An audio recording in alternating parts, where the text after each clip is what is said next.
State lawmakers will likely have to reconvene sooner rather than later to repair and repass a wide-ranging budget bill from this year's legislative session. If you remember, late last month, the North Dakota Supreme Court ruled that the OMB bill passed into law was unconstitutional.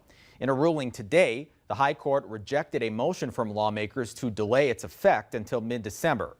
The justices wrote that they didn't have the authority to delay it.